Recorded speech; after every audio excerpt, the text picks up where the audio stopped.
سرکار دو عالم اور آپ کے جانثاروں صحابہ کرام کو مکہ سے ہجرت کیے ہوئے 6 سال ہو گئے تھے۔ اللہ کے گھر کے حج کی تمنا سب کے دلوں میں شدت اختیار کرتی جا رہی تھی، کیونکہ حج زمانہ جاہلیت سے ہی عربوں کا شعار رہا ہے اور کسی دشمن کو بھی اس کی ادائیگی سے نہیں روکا جاتا تھا، اور مسلمانوں کا تو پھر زیادہ حق تھا کہ وہ حج بیت اللہ کی سعادت حاصل کریں۔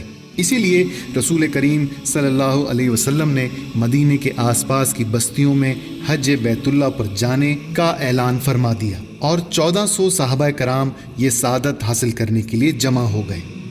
آپ علیہ الصلوۃ والسلام اور صحابہ کرام نے قربانی کے جانور بھی اپنے ہمراہ لے لیے اور ایسے علاقے میں پہنچے جسے حدیبیہ کہا جاتا تھا۔ صحابہ کرام نے عرض کیا، ایسے خشک علاقے میں کیسے رہیں گے؟ حضور علیہ الصلوۃ والسلام کی خدمت میں ہماری گزارش ہے کہ ہم آگے بڑھیں اور ایسی جگہ پہنچ جائیں جہاں پانی ہو۔ حضور علیہ الصلوۃ والسلام نے دعا کے لیے دونوں ہاتھ آسمان کی طرف اٹھائے اور بارگاہ الہی میں دعا کی، اے خالق و مالک اللہ تعالیٰ، اگر آپ پانی مہیا نہیں کریں گے تو مسلمان بے اختیار حرم میں داخل ہو جائیں گے۔ وہاں ایک کنواں تھا جو خشک تھا۔ حضور علیہ الصلوۃ والسلام نے ایک تیر لیا اور تیر کو کنویں میں گاڑنے کا حکم دیا۔ کنویں میں جیسے ہی تیر گاڑا گیا، پانی کا چشمہ ابل پڑا۔ حضور علیہ الصلوۃ والسلام کی آمد کی خبر سن کر قریش کے لوگ اس الجھن میں گرفتار ہو گئے کہ اگر ہم مسلمانوں کو مکہ میں داخل ہونے سے روکتے ہیں تو جزیرۃ العرب کے لوگ مخالف ہو جائیں گے۔ عرب قبائل یہ سمجھیں گے کہ ہم خانہ کعبہ کے مالک بن بیٹھے ہیں، اور حج و عمرہ اور زیارت کعبہ اب قریش کی مرضی سے ہوگا، اور اگر محمد علیہ الصلوۃ والسلام کے قافلے کو مکہ میں آنے دیتے ہیں تو پورے عرب میں شرمندگی ہوگی کہ محمد علیہ الصلوۃ والسلام ہم پر غالب آ گئے۔ اس مخدوش صورتحال سے نمٹنے کے لیے انہوں نے عروہ بن مسعود ثقفی کو سفیر مقرر کیا تاکہ وہ حدیبیہ جا کر حضور علیہ الصلوۃ والسلام سے مذاکرات کرے۔ عروہ بن مسعود نے حضور علیہ الصلوۃ والسلام سے ملاقات کی اور ان سے پوچھا، تم لوگ کس مقصد سے آئے ہو؟ سیدنا حضور علیہ الصلوۃ والسلام نے فرمایا، ہم خانہ کعبہ کی زیارت کرنے آئے ہیں۔ عروہ بن مسعود کو قربانی کے وہ اونٹ دکھائے جن پر قربانی کے نشان لگے ہوئے تھے۔ گفتگو کے دوران عروہ نے بڑی بدتمیزی سے سیدنا علیہ الصلوۃ والسلام کے چہرہ اقدس کو ہاتھ لگایا۔ حضرت مغیرہ نے غضبناک ہو کر تلوار کی نوک اس کے ہاتھ میں چبھوئی اور بولے، گستاخی نہیں کر، ادب سے بات کر۔ حضرت ابوبکر صدیق نے عروہ سے کہا، اے عروہ، اگر تو سفیر نہیں ہوتا تو ہم تجھے موت کی نیند سلا دیتے۔ عروہ بن مسعود قریش کے پاس پہنچا تو اس نے قریش کے بزرگوں سے کہا، میں نے روم کا دربار اور حبشہ کے بادشاہ نجاشی کا دربار دیکھا ہے، لیکن جو وفاداری اور جانثاری مسلمانوں کے دلوں میں محمد علیہ الصلوۃ والسلام کے لیے ہے وہ مجھے قیصر اور نجاشی کے دربار میں نظر نہیں آئی۔ عروہ بن مسعود کے بعد ایک اور شخص قریش کے سفیر کی حیثیت سے حدیبیہ آیا۔ اس نے دیکھا کہ مسلمان احرام باندھے ہوئے ہیں اور قربانی کے اونٹ ان کے ساتھ ہیں۔ واپس جا کر قریش سے کہا، میں نے قربانی کے اونٹوں کو دیکھا ہے جن پر قربانی کا مخصوص نشان بنا ہوا تھا۔ اس کے علاوہ میں نے سنا کہ وہ حج کا مخصوص ورد پڑھ رہے تھے، لہٰذا اس میں کوئی شک و شبہ نہیں کہ وہ کعبہ کی زیارت کرنے آئے ہیں، اور میرے خیال میں ان کے اوپر پابندی نہیں لگانی چاہیے۔ لیکن قریش مطمئن نہیں ہوئے۔ انہوں نے جلیس بن علقمہ کو بھیجا۔ جلیس جب وہاں پہنچا تو حضور علیہ الصلوۃ والسلام نے فرمایا، قریش کے نمائندے کو آزاد چھوڑ دیا جائے تاکہ وہ جہاں جانا چاہے جائے، جس سے چاہے ملاقات کرے اور جو چاہے دیکھے۔ حلیس بن علقمہ نے بھی یہی دیکھا کہ سارے مسلمان احرام باندھے ہوئے ہیں اور قربانی کے لیے اپنے ساتھ اونٹ لائے ہیں۔ حلیس کو کہیں بھی ہتھیار نظر نہیں آئے۔ حلیس تیزی سے مکہ پہنچا اور قریش کے سامنے اپنے تاثرات بیان کیے۔ اے مکہ کے سرداروں، میں یقین سے کہہ سکتا ہوں کہ مسلمان خانہ کعبہ کی زیارت کے لیے آئے ہیں، ان کی نیت میں کھوٹ نہیں ہے۔ میرے خیال میں انہیں مکہ آنے کی اجازت ہونی چاہیے۔ ہر شخص کو خانہ کعبہ کی زیارت کا حق ہے، خانہ کعبہ پر کسی کی اجارہ داری نہیں ہے۔ قریش کے سردار مکہ میں مسلمانوں کے داخلے پر رضامند نہیں ہوئے تو حلیس ناراض ہو گیا اور کہا، اگر تم نے محمد علیہ الصلوۃ والسلام اور ان کے پیروکاروں کو مکہ میں آنے اور کعبے کی زیارت سے روکا تو میں تم لوگوں سے علیحدہ ہو جاؤں گا، اور تم بھی آج کے بعد سے مجھے اپنا اتحادی نہیں سمجھنا۔ سیدنا حضور علیہ الصلوۃ والسلام نے حضرت عثمان کو قاصد بنا کر مکہ بھیجا۔ حضرت عثمان نے جب قریش سے ملاقات کی تو اہل مکہ نے کہا، آپ ہمارے قبیلے سے تعلق رکھتے ہیں، ہم آپ کو اجازت دیتے ہیں کعبے کا طواف کریں اور عمرہ ادا کریں، لیکن محمد علیہ الصلوۃ والسلام کو اس بات کی اجازت نہیں دے سکتے کہ وہ خانہ کعبہ میں داخل ہوں۔ کوڑ چشم قریش کی ضد اور ہٹ دھرمی سے مذاکرات ناکام ہو گئے۔ حضرت عثمان کی واپسی میں دیر ہو گئی اور اس دوران مسلمانوں میں یہ افواہ پھیل گئی کہ حضرت عثمان کو شہید کر دیا گیا ہے۔ سیدنا حضور علیہ الصلوۃ والسلام ببول کے درخت کے نیچے بیٹھ گئے اور فرمایا کہ عثمان کے خون کا بدلہ لینا قرض ہے، جو شخص اس میں شریک ہونا چاہتا ہے وہ میرے ہاتھ پر بیعت کرے کہ آخری دم تک وفادار رہے گا۔ تمام صحابہ کرام نے حضور علیہ الصلوۃ والسلام کے دست مبارک پر بیعت کر لی۔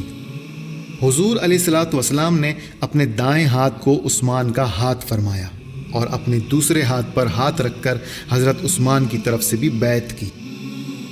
سورہ فتح میں ارشاد باری تعالیٰ ہے، جو لوگ آپ سے بیعت کرتے ہیں وہ یقیناً اللہ سے بیعت کرتے ہیں، ان کے ہاتھوں پر اللہ کا ہاتھ ہے۔ تو جو شخص عہد شکنی کرے وہ اپنے نفس پر ہی عہد شکنی کرتا ہے۔ جو شخص اس اقرار کو پورا کرے جو اس نے اللہ کے ساتھ کیا ہے تو اسے عنقریب اللہ بہت بڑا اجر دے گا۔ سورہ فتح آیت 10۔ بیعت رضوان کے بعد اطلاع موصول ہوئی کہ حضرت عثمان کی شہادت کی خبر درست نہیں تھی۔ 2 دن 2 رات کے مذاکرات کے بعد قریش نے سہیل بن عمرو کو سفیر بنا کر ایک وفد کے ساتھ حدیبیہ بھیجا تاکہ وہ سیدنا حضور علیہ الصلوۃ والسلام سے ضروری مذاکرات کرے تاکہ عدم جارحیت کا معاہدہ طے پایا جائے۔ حضور علیہ الصلوۃ والسلام نے حضرت علی کو بلوایا اور ان سے کہا کہ وہ معاہدے کی دستاویز تیار کریں۔ حضرت علی نے لکھنا شروع کر دیا، بسم اللہ الرحمن الرحیم۔ سہیل بن عمرو نے فوراً ٹوکا اور بولا، ہم رحمان اور رحیم کو نہیں جانتے۔ علی کو بسمک اللہم لکھنا چاہیے کیونکہ قدیم زمانے سے ہم عربوں کے تمام معاہدے اسی نام سے شروع ہوتے ہیں۔ حضرت علی نے اگلا فقرہ لکھا، یہ معاہدہ ہوا ہے محمد رسول اللہ علیہ الصلوۃ والسلام اور سہیل بن عمرو کے درمیان۔ لیکن سہیل بن عمرو نے ایک بار پھر اعتراض کیا اور کہا، اس طرح نہ لکھو کہ ہم محمد علیہ الصلوۃ والسلام کو خدا کا رسول نہیں مانتے، اور اگر مانتے تو مکہ میں آنے سے کیوں روکتے؟ لہٰذا اس معاہدے کا آغاز یوں ہونا چاہیے، یہ معاہدہ ہے محمد بن عبداللہ اور سہیل بن عمرو کے درمیان۔ حضرت علی نے حضور علیہ الصلوۃ والسلام کی طرف دیکھا۔ حضور علیہ الصلوۃ والسلام نے فرمایا، یا علی وہی لکھو جو سہیل کہتا ہے تاکہ اس کی رضامندی حاصل رہے۔ معاہدے کے الفاظ یہ ہیں، بِأَسْمَكَ اللَّهُمْ، یہ معاہدہ طے ہوتا ہے محمد علیہ الصلوۃ والسلام بن عبداللہ اور سہیل بن عمرو کے درمیان، اور اس معاہدے کی روح سے قریش یہ منظور کرتے ہیں کہ آئندہ 10 سال تک مسلمانوں اور اہل مکہ کے درمیان جنگ نہیں ہوگی، اور اگر ان 10 سالوں میں کوئی شخص قریش کی اجازت کے بغیر مسلمانوں سے آ ملے تو مسلمانوں کا یہ فرض ہے کہ اسے قریش کے حوالے کر دیں، لیکن اگر کوئی شخص مسلمانوں سے علیحدہ ہو کر قریش کے پاس آ جائے تو وہ اسے مسلمانوں کے حوالے نہیں کریں گے۔ 10 سالوں میں کوئی فریق دوسرے کی جان اور مال کو نقصان نہیں پہنچائے گا۔ 10 سالہ مدت میں قریش کو اجازت ہوگی کہ وہ جس کے ساتھ چاہیں آزادانہ معاہدہ کریں اور اپنی مرضی سے راہ و رسم بڑھائیں۔ مسلمانوں کو اس سال مکہ میں داخل ہونے اور کعبے کی زیارت کرنے کی اجازت نہیں ہوگی، لیکن اگلے سال وہ کعبہ کی زیارت کے لیے آ سکتے ہیں۔ تاہم شرط یہ ہے کہ 3 دن سے زیادہ مکہ میں نہیں ٹھہریں گے اور تلوار کے علاوہ کوئی دوسرا ہتھیار اپنے ساتھ نہیں لائیں گے۔ یہ معاہدہ حضور علیہ الصلوۃ والسلام اور قریش مکہ کے درمیان ہوا۔ مسلمان قریش کی طرف سے لگائی ہوئی پابندی پر دل گرفتہ تھے اور اسے اپنی توہین سمجھ رہے تھے۔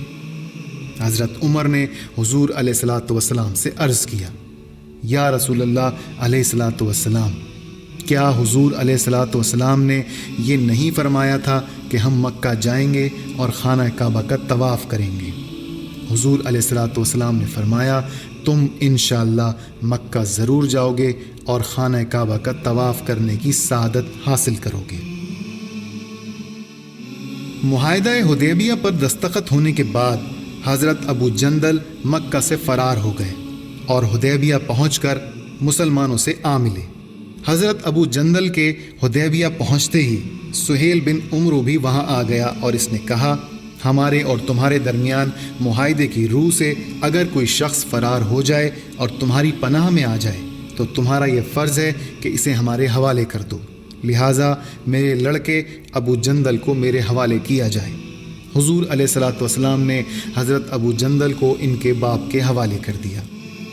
حضرت ابو جندل نے عرض کیا، یا رسول اللہ علیہ الصلوۃ والسلام، میرا باپ مجھے مار ڈالے گا۔ حضور علیہ الصلوۃ والسلام نے دلاسا دیتے ہوئے کہا، ابو جندل ڈرو نہیں، اللہ تعالیٰ تمہاری حفاظت کریں گے۔ لیکن اس واقعے سے مسلمانوں میں غم و غصے کی لہر دوڑ گئی اور کعبے کی زیارت سے محروم ہونے کے بعد ان کے اعصاب پر یہ دوسری کاری ضرب تھی۔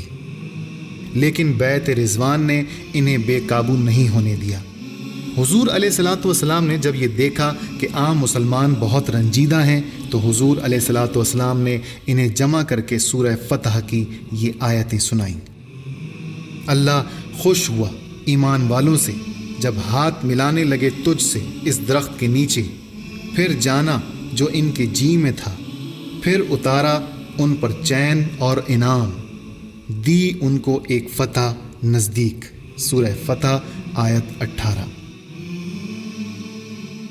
صلح نامے کے بعد حضور علیہ الصلوۃ والسلام نے صحابہ کرام کو حکم دیا کہ قربانی کے جانور ذبح کر دو اور سر منڈوا کر احرام کھول دو۔ سیدنا علیہ الصلوۃ والسلام نے 3 مرتبہ حکم دیا، مگر صحابہ کرام اس قدر شکستہ دل اور رنج و غم میں ڈوبے ہوئے تھے کہ انہوں نے اپنی جگہ سے حرکت نہیں کی۔ سیدنا علیہ الصلوۃ والسلام اس موقع پر بہت رنجیدہ ہوئے اور اپنے خیمے میں تشریف لے گئے۔ ام المومنین حضرت ام سلمہ سے اپنے دکھ کا اظہار کیا۔ انہوں نے عرض کیا، حضور علیہ الصلوۃ والسلام اپنا اونٹ ذبح کر کے سر منڈوا لیں، مسلمان حضور علیہ الصلوۃ والسلام کی پیروی کریں گے۔ سیدنا حضور علیہ الصلوۃ والسلام نے جب قربانی کر کے سر منڈوا لیا تو صحابہ کرام نے قربانیاں دیں اور سر منڈوا لیا اور احرام سے باہر آ گئے۔ عام مسلمان معاہدے کے دیر پا اثرات کو نہیں سمجھ سکے تھے۔ جب وہ اپنے سر منڈوانے اور احرام سے نکلنے کے بعد مدینہ روانہ ہوئے تو وہ بہت غمزدہ اور دل گرفتہ تھے۔ ایسی حالت میں جب کہ مسلمان دلوں میں درد چھپائے مدینے کی جانب گامزن تھے، راستے میں ایک اور مسلمان حضرت ابو بصیر نے، جو مکہ سے بھاگ نکلے تھے، مسلمانوں سے پناہ کی درخواست کی۔ حضرت ابو بصیر ابھی اطمینان کا سانس نہیں لے پائے تھے کہ قریش کے 2 افراد بھی وہاں پہنچ گئے اور مطالبہ کیا، یا محمد علیہ الصلوۃ والسلام، معاہدے کی روح سے ابو بصیر کو ہمارے حوالے کیا جائے۔ حضرت عمر نے آگے بڑھ کر عرض کیا، یا رسول اللہ علیہ الصلوۃ والسلام، اس مرتبہ اس شخص کو واپس نہ بھیجیں، یہ ہم سے پناہ مانگنے آیا ہے، اگر ہماری جان بھی چلی جائے تو اسے قریش کو نہیں دیں گے۔ حضور علیہ الصلوۃ والسلام نے جواب دیا، ہم ایفائے عہد کے پابند ہیں یہ جواب سن کر مکہ سے آنے والے 2 آدمیوں نے مسلمانوں کے سامنے حضرت ابو بصیر کو اونٹ کی پیٹھ پر باندھ دیا اور روانہ ہو گئے۔ حضرت ابو بصیر نے راستے میں اپنی رسیاں توڑ ڈالیں اور آزاد ہونے میں کامیاب ہو گئے۔ حضرت ابو بصیر نے 2 میں سے ایک شخص کو موت کی نیند سلا دیا جبکہ دوسرا جان بچا کر بھاگ گیا۔ حضرت ابو بصیر دوبارہ مسلمانوں سے آ ملے اور ان سے پناہ کی درخواست کی۔ اگلے روز زندہ بچ جانے والا شخص مسلمانوں کے قافلے تک پہنچ گیا اور ابو بصیر کا مطالبہ کرنے لگا۔ حضور علیہ الصلوۃ والسلام نے حکم دیا کہ حضرت ابو بصیر کو اس شخص کے حوالے کر دیا جائے، لیکن اس سے پہلے کہ قریش کا نمائندہ حضرت ابو بصیر کو پکڑ کر اپنے ساتھ لے جائے وہ فرار ہو گئے۔ حضرت ابو بصیر نے مکہ جانے کے بجائے ریگستان میں پناہ لینے کا فیصلہ کیا۔ حضرت ابو بصیر ذوالمروہ کے مقام پر پناہ گزین ہو گئے۔ کچھ دنوں بعد حضرت ابو جندل بھی مکہ سے فرار ہو کر ذوالمروہ پہنچ گئے اور حضرت ابو بصیر سے آ ملے۔ پھر رفتہ رفتہ دوسرے مسلمان بھی مکہ سے نکل کر ذوالمروہ میں پہنچنا شروع ہو گئے اور ایک گروہ تشکیل پا گیا۔ حدیبیہ کا معاہدہ ہوئے 1 سال بھی نہیں گزرا تھا کہ ذوالمروہ میں مسلمانوں کی تعداد اتنی زیادہ ہو گئی کہ ایک فوج بن گئی۔ وہ مکہ جانے والے کاروانوں کا راستہ روک کر مال غنیمت حاصل کرنے لگے۔ ذوالمروہ کے مسلمانوں نے قریش کو اس طرح سے ناک چنے چبوا دیے کہ انہوں نے عاجز و لاچار ہو کر خود ہی پیغمبر علیہ الصلوۃ والسلام سے درخواست کی کہ وہ ذوالمروہ میں جمع ہونے والے مسلمانوں کو مدینہ بلوا لیں۔ اس طرح ذوالمروہ کے مسلمان مدینہ آ گئے۔ جنگ خیبر۔ خیبر ایک بڑی آبادی یا شہر کا نام ہے۔ یہاں یہودیوں نے کئی مضبوط قلعے بنا رکھے تھے۔ یہ نہایت ہی زرخیز علاقہ ہے۔ کھیتی باڑی اور اجناس خورد و نوش اس جگہ کثرت سے پیدا ہوتی ہیں۔ اس علاقے کی آب و ہوا قدرے غیر صحت مند ہے۔ خیبر سرزمین عرب پر یہودیوں کا سب سے بڑا مرکز تھا۔ اہل حق نے جب یہودیوں کو بدعہدی، جھوٹ اور فریب کے جرم میں مدینہ سے جلا وطن کیا تو قبیلہ بنو نذیر خیبر میں آ کر آباد ہو گئے تھے۔ خیبر کے یہودی بہادر اور طاقتور تھے، مسلح تھے، دولت مند تھے۔ خیبر کی سونا اگلتی زمینوں اور سرسبز و شاداب نخلستانوں کی وجہ سے ان کی معاشی حالت بہت اچھی تھی۔ آمدنی وافر تھی۔ آمدنی کا اکثر حصہ اسلام کو نقصان پہنچانے اور ان کو تباہ اور برباد کرنے کی سازشوں میں خرچ ہوتا تھا۔ حضور علیہ الصلوۃ والسلام 6 ذوالحج میں مدینہ طیبہ واپس تشریف لے آئے۔ یہاں آ کر حضور علیہ الصلوۃ والسلام کو خیبر کے یہودیوں کی سازش کے بارے میں آگاہی ہوئی کہ صلح حدیبیہ کے باوجود انہوں نے اپنی عداوت کے طور طریقے نہیں بدلے۔ وہ لوگ بدستور مسلمانوں کے تجارتی قافلوں کو خیبر کے مضافات سے گزرنے کی اجازت نہیں دیتے تھے تاکہ مسلمان شمالی ملکوں سے اقتصادی رابطہ قائم نہ کر سکیں۔ یہود کی ریشہ دوانیوں کو ختم کرنے کے لیے سیدنا حضور علیہ الصلوۃ والسلام نے فیصلہ کیا کہ خیبر کی طرف پیش قدمی کی جائے۔ لہٰذا مدینہ طیبہ میں 20-25 روز قیام کے بعد حضور علیہ الصلوۃ والسلام خیبر کی طرف روانہ ہوئے۔ حضرت صبا بن عرفہ غفاری کو مدینہ طیبہ میں اپنا نائب مقرر فرمایا۔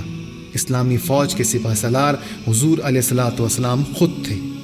اسلامی لشکر کی تعداد 1600 تھی، جن میں سے 1400 پیدل اور 200 گھوڑے سوار تھے۔ غزوہ خیبر میں کچھ خواتین بھی شریک ہوئیں۔ چند خواتین حضور علیہ الصلوۃ والسلام کی خدمت میں حاضر ہوئیں اور عرض کیا کہ حضور علیہ الصلوۃ والسلام غزوہ خیبر میں یہودیوں کے خلاف جنگ کے لیے تشریف لے جا رہے ہیں۔ ہماری یہ خواہش ہے کہ ہمیں بھی اپنے ہمراہ لے جائیں تاکہ ہم میدان جنگ میں زخمی مجاہدین کی مرہم پٹی کر سکیں، انہیں وقت پر دوا اور پانی دے سکیں۔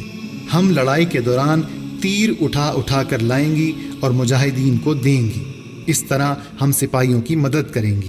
حضور علیہ الصلوۃ والسلام نے ان کا یہ جوش اور جذبہ دیکھتے ہوئے اجازت عطا فرما دی۔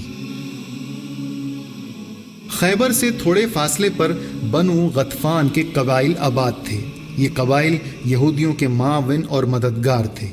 غزوہ خندق میں بھی یہ مسلمانوں کے خلاف رہے تھے۔ جب بنو غطفان کو اطلاع ملی کہ حضور علیہ الصلوۃ والسلام خیبر پر حملہ کرنے کے لیے روانہ ہو گئے ہیں تو انہوں نے اپنے جنگجو نوجوانوں کو جمع کیا تاکہ اہل خیبر کی مدد کے لیے روانہ ہوں۔ حضور علیہ الصلوۃ والسلام نے اعلیٰ حربی بصیرت سے کام لیتے ہوئے لشکرگاہ کے لیے ایسی جگہ منتخب فرمائی کہ خیبر اور غطفان کا درمیانی راستہ کاٹ ڈالا تاکہ بنو غطفان اہل خیبر کی مدد نہیں کر سکیں۔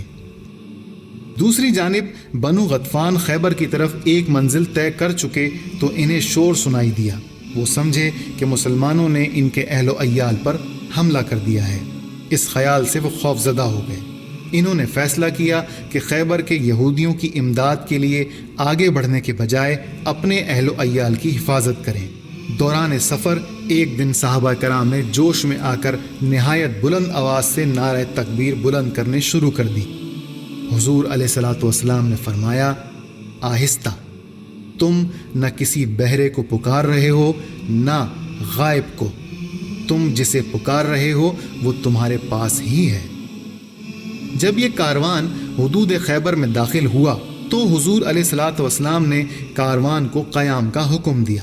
سب ٹھہر گئے اور یہ دعا فرمائی، یا اللہ، آسمانوں اور جن چیزوں پر آپ سایہ فگن ہیں ان کے رب، اے سات آسمانوں اور جو انہوں نے اوپر اٹھایا ہوا ہے ان سب کے رب، ہواؤں اور جن کو وہ اڑا رہی ہے ان کے رب، ہم آپ سے ان کے اس گاؤں کی خیر اور اس کے باشندوں کی خیر کا سوال کرتے ہیں، اور ہم اس گاؤں کے شر اور اس کے رہنے والوں کے شر سے پناہ مانگتے ہیں۔ پھر فرمایا، اقدموا بسم اللہ، اللہ کا نام لے کر آگے بڑھو۔ خیبر کا قلعہ بنیادی طور پر 3 حصوں میں تقسیم تھا اور ہر حصہ متعدد قلعوں پر مشتمل تھا۔ یہودی اپنے اپنے قلعوں میں مورچہ بند ہو گئے۔ انہوں نے اپنے اہل و عیال کو ایک قلعے میں ٹھہرا دیا۔ اس قلعے میں مال و اسباب کو بھی محفوظ کر دیا۔ غلے کے انبار اور اسلحے کے ذخائر ایک دوسرے قلعے میں جمع کر دیے۔ سب سے پہلے حضور علیہ الصلوۃ والسلام نے نطاطا کے قلعوں کو فتح کرنے کا عزم فرمایا اور نطاطا کے قلعوں میں سب سے پہلے قلعہ النام کا محاصرہ کیا اور جلد ہی النام کے بعد دوسرے قلعے بھی فتح ہو گئے۔ البتہ القموس نہایت مستحکم اور مضبوط قلعہ تھا۔ اس کو فتح کرنا ایک مسئلہ بن گیا۔ ہر صبح مسلمان اس قلعے پر حملہ کرتے اور شام کو واپس آ جاتے۔ کئی دن تک اس کا محاصرہ جاری رہا۔ خیبر کی مضر آب و ہوا کے باعث حضور علیہ الصلوۃ والسلام بیمار ہو گئے تو حضور علیہ الصلوۃ والسلام نے اپنا پرچم حضرت ابوبکر صدیق کو عطا فرما دیا۔ حضرت ابوبکر صدیق نے فوج کی کمان سنبھال لی اور قلعے پر حملہ کیا، لیکن شدید مزاحمت کے باوجود کامیابی نہیں ہوئی۔ خراب موسم کی وجہ سے حضرت ابوبکر صدیق بیمار ہو گئے۔ دوسرے روز حضور علیہ الصلوۃ والسلام نے ان کی جگہ حضرت عمر کو فوج کی قیادت سونپ دی اور پرچم ان کے حوالے کر دیا، مگر مضبوط قلعوں پر کوئی ضرب نہیں پڑ سکی۔ یہ صورتحال جب سیدنا حضور علیہ الصلوۃ والسلام کے سامنے پیش کی گئی تو حضور علیہ الصلوۃ والسلام نے فرمایا، کل میں یہ جھنڈا اس شخص کو دوں گا جس کے ذریعے اللہ تعالیٰ اس قلعے کو فتح فرما دیں گے۔ حضور علیہ الصلوۃ والسلام کا یہ ارشاد گرامی سب مجاہدین نے سن لیا۔ ان کی یہ رات پیچ و تاب میں گزری۔ ہر ایک کی خواہش تھی کہ یہ سعادت اس کو نصیب ہو۔ جب صبح ہوئی تو سارے مجاہدین بارگاہ رسالت میں حاضر ہوئے۔ وہ یہ جاننے کے لیے از حد بے قرار تھے کہ وہ کون خوش نصیب ہے جن کو آج پرچم عطا کیا جائے گا۔ آشوب چشم کی وجہ سے حضرت علی حضور علیہ الصلوۃ والسلام کے ساتھ نہیں آئے تھے۔ جب حضور علیہ الصلوۃ والسلام مدینہ طیبہ سے روانہ ہو گئے تو حضرت علی نے سوچا، حضور علیہ الصلوۃ والسلام جہاد پر تشریف لے جائیں اور میں پیچھے رہ جاؤں، بخدا ایسا ہرگز نہیں ہوگا۔ چنانچہ حضرت علی خیبر تشریف لے آئے اور حالت یہ تھی کہ آنکھوں پر پٹی بندھی ہوئی تھی۔